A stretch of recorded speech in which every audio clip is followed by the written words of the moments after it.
Nous avons organisé ce voyage par nous-mêmes. Les larmes coulant sur son visage, ma femme ressemblait à l'héroïne d'un drame tragique.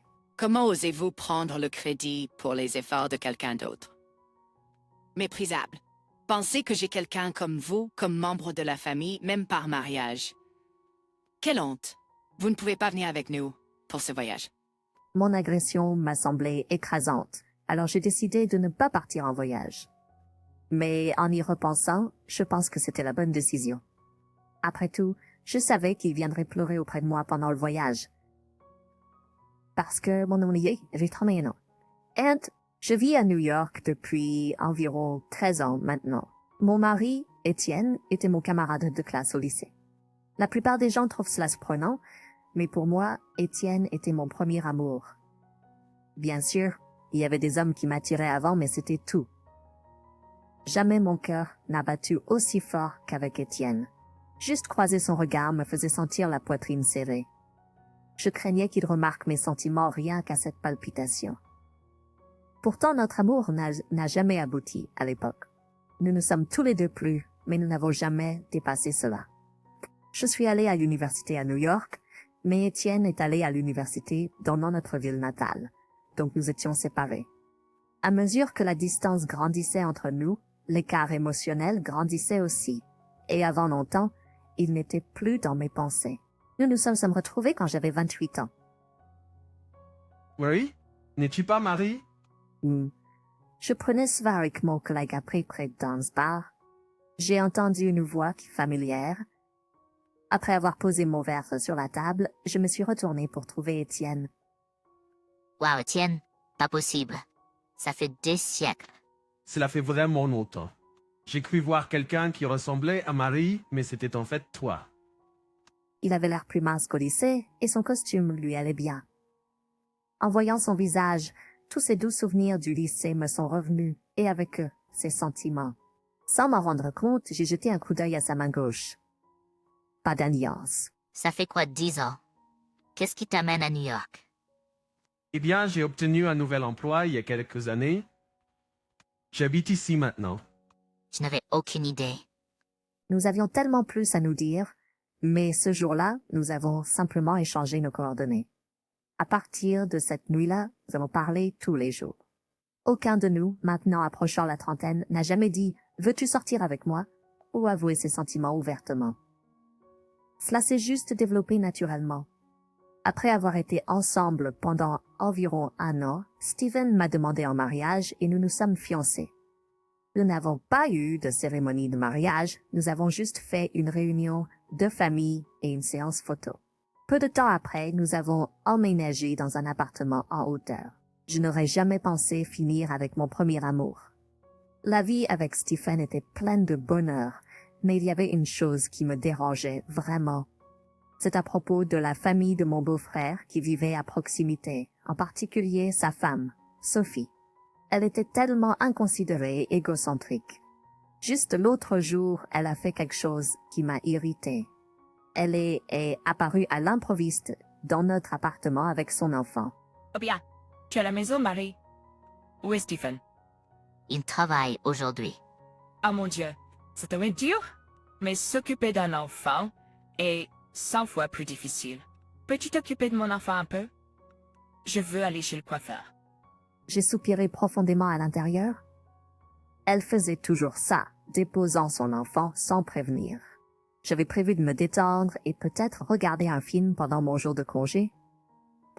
Mais avec l'enfant juste là, c'était difficile de dire non. D'accord. J'ai forcé un sourire et j'ai accepté. Merci, je n'ai pas qu'un dessert. Il y a des jouets et des collations dans son sac à dos. Je m'en vais maintenant. Elle est ensuite partie, ses talons claquant au sol, slalom.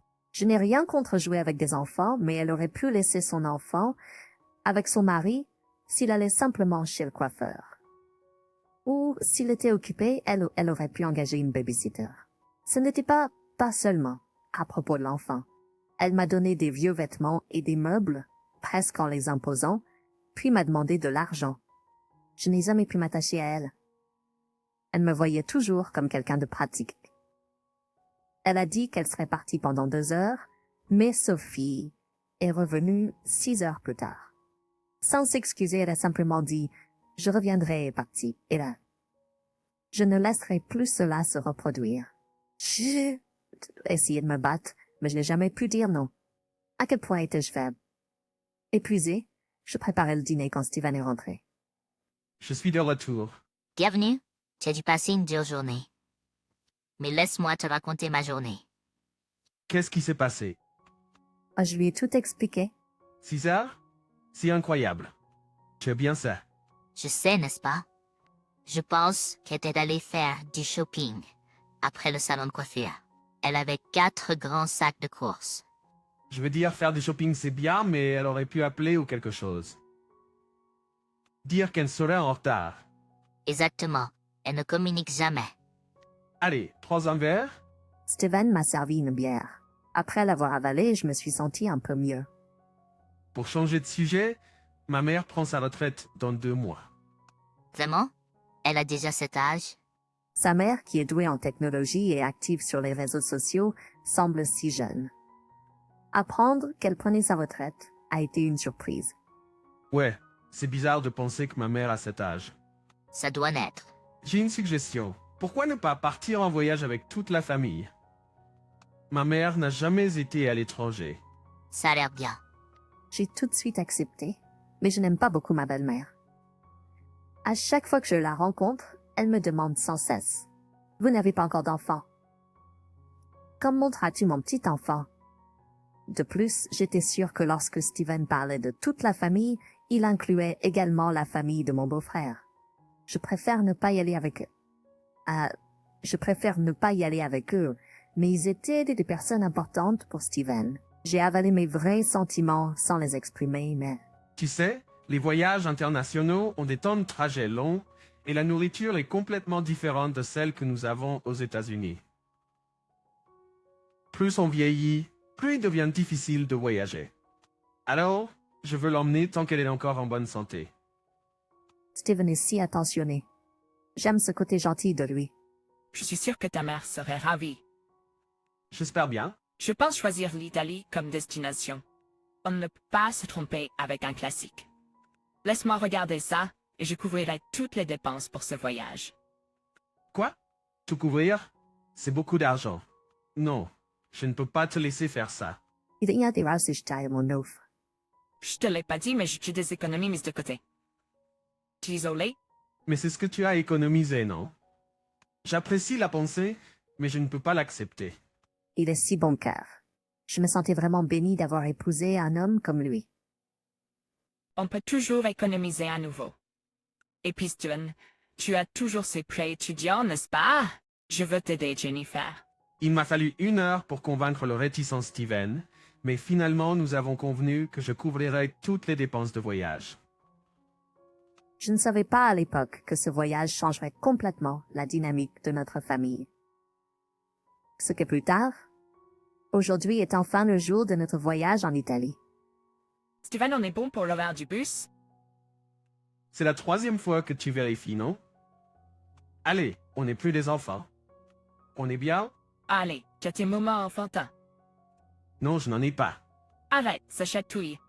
Comme prévu, nous étions les premiers arrivés à l'aéroport. 20 minutes plus tard, ma belle-mère est arrivée. Et nous avons attendu 1 heure, mais il n'y avait toujours aucun signe de la famille de mon beau-frère. Guidant, s'ils ratent leur vol, ça va être un problème. Ma belle-mère, la star de ce voyage, commençait à s'irriter. Calme-toi, maman. Je suis sûr qu'ils vont bientôt arriver. Mais les tentatives de Steven pour la calmer n'ont pas eu beaucoup d'effet. Juste au moment où je pensais aller chercher des boissons pour tuer le temps, la famille de mon beau-frère est enfin arrivée à l'aéroport. Je suis tellement désolée de voir faire attendre. Notre enfant était grognon et nous ne pouvions pas partir à l'heure. Kat, c'est comme s'il traversait sa période des terribles 2 ans. Cependant, cela n'a pas adouci l'humeur de ma belle-mère. En fait, elle semble encore plus furieuse qu'avant. Nancy, blâmer votre retard sur l'enfant, c'est vraiment le comble. Vous êtes à peine arrivé à temps, mais si vous aviez été un peu plus en retard, cela aurait pu être un désastre. Comprenez ça? Devant tout le monde, ma belle-mère a réprimandé Nancy. Je suis désolée. Elle s'est excusée sincèrement. Des larmes réelles ou feintes coulaient sur le visage de Nancy. Puis, elle est quelque chose d'incroyable. Nous avons organisé ce voyage tout seul. Cela inclut les dépenses, les billets d'avion, l'hôtel et les réservations de cas. C'était un vrai défi de chercher un Italien, mais nous voulions vous faire plaisir. Nous avons veillé tard la nuit dernière pour préparer ce voyage, donc nous sommes fatigués. Elle avait l'air d'une héroïne de tragédie. En disant cela, les larmes coulant sur son visage. Mon beau-frère et sa femme n'avaient pas du tout aidé pour le voyage. Cela ne me dérangeait pas, et je ressentais un sentiment de but et de satisfaction en organisant et en finançant tout moi-même. Je n'ai jamais voulu qu'il m'apprécie. Mais je pouvais pas supporter qu'elle mente. Vous n'avez rien fait correctement. Comment pouvez-vous dire de telles choses? J'ai affirmé, pour être accueilli par un regard noir de ma belle-mère. Marie, est-ce que tu essaies de dire que Nancy ment? Elle pleure toutes les larmes de son cœur. Il n'y a aucune chance qu'elle mente. C'est faux. Je suis celle qui a payé pour ce voyage entier et fait toutes les réservations. C'est assez? Je crois, Sophie. Comment oses-tu prendre le crédit pour les efforts de quelqu'un d'autre? Méprisable, penser que j'ai quelqu'un comme toi, comme membre de la famille, même par mariage. Quelle honte! Tu ne peux pas venir avec nous gratuitement pour ce voyage.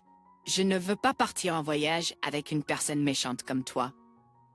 Ces mots ont percé mon cœur, mais la douleur a été amplifiée par le fait que ma belle-mère ne me croyait pas. Pendant que Sophie continuait de simuler des pleurs, la vraie personne qui avait envie de pleurer, c'était moi. Alors que j'étais sans voix, Étienne est venu à ma défense. Maman Jennifer dit la vérité. S'il te plaît, crois-la. Étienne, tu as été négativement influencé par Jennifer. Puisque vous n'avez pas encore d'enfant, pourquoi ne pas divorcer? Étienne semblait réaliser quelque chose, tournant le dos à ma belle-mère et me regardant dans les yeux. Rentrons à la maison, juste tous les deux. J'ai compris son message à travers son regard, et avec mes yeux, j'ai répondu « Faisons ça ». Avec des sourires forcés, nous avons dit au revoir à ma belle-mère et à la famille de mon beau-frère et avons quitté l'aéroport. Profitez de voyage. Ignorant mes paroles, ma belle-mère et la famille de mon beau-frère ont continué vers le contrôle de sécurité. Le lendemain, quand j'ai vérifié mon téléphone, il y avait d'innombrables messages. C'était la première fois que je recevais autant de notifications.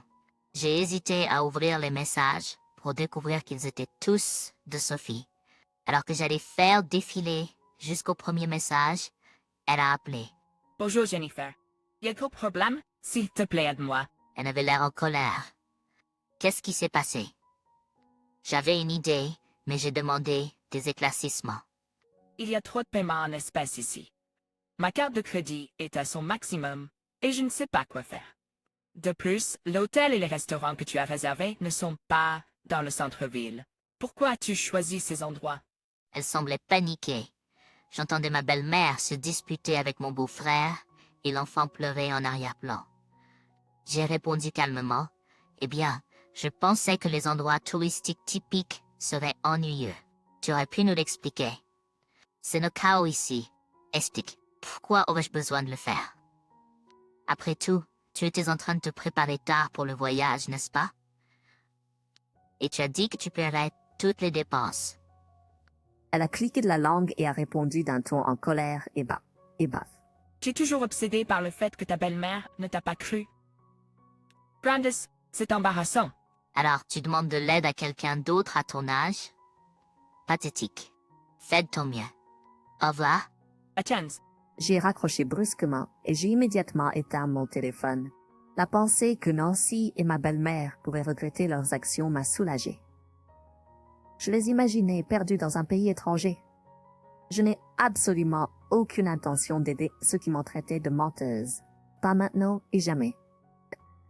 En fin de compte, ma belle-mère et ma famille sont rentrées chez elles cette nuit-là. Honnêtement, j'ai été surprise qu'ils aient réussi à rentrer en toute sécurité, mais il semblait qu'ils n'aient pas pu visiter les principaux sites touristiques ni les restaurants que j'avais réservés. Pour penser qu'ils n'ont même pas pu voir le Colisée, il était difficile de comprendre pourquoi ils ont même décidé d'aller en Italie. Le lendemain, j'ai reçu un appel de ma belle-mère. Peut-être qu'après le voyage désastreux, elle a enfin réalisé à quel point j'étais essentielle. En attendant des excuses, j'ai décidé de répondre à son appel. Allô? Allô Marie, j'ai entendu que tu as accroché au nez de Nancy. Oui, c'est vrai. Qu'est-ce qui ne va pas? Je n'arrive pas à le croire. Nous sommes une famille. Pourquoi tu n'as pas aidé? Tu as ruiné le voyage. Pas un seul mot d'excuse de ma belle-mère, juste des plaintes. Ce n'était certainement pas de ma faute s'ils n'ont pas apprécié leur voyage. Mais je pensais qu'elles ne pouvaient faire face qu'en me blâmant pour leurs vacances malheureuses. Je me suis promis que ce serait la dernière fois que je parlerais avec elles. Si Nancy n'avait pas menti dès le départ, rien de tout cela ne serait arrivé. C'est de sa faute, et tu es tout aussi responsable de ne pas m'avoir cru. En fait, je ne veux même plus te considérer comme ma belle-mère. Quel manque de respect. Comprends-tu ce que tu dis? Tu le regretteras si tu mets encore plus en colère. Je m'en fiche vraiment. Ta colère ne me concerne pas. Alors s'il te plaît, ne me contacte plus jamais. Je ne veux pas être avec quelqu'un d'aussi toxique. Anza, Après l'appel, j'ai bloqué le numéro Peg. J'en ai discuté avec Steven et nous avons décidé de couper les liens avec mamie, Mel et ma famille. Après cela, j'ai entendu que mon Bill et sa femme avaient des problèmes et ont fini par divorcer. Nancy est retournée dans sa ville natale rurale avec son enfant. Mamie était furieuse que son précieux petit enfant déménage si loin. En réponse, Nancy était tout aussi furieuse. Elle a déclaré qu'elle ne laisserait jamais son enfant revoir Mamie. Ayant dû sa seule source de joie, Mamie semble vivre une vie solitaire dans son appartement. Mais, puis une de bonnes nouvelles est arrivée. J'ai été enceinte. As-tu apporté ta carte médicale? Et quoi d'autre? j'ai tout.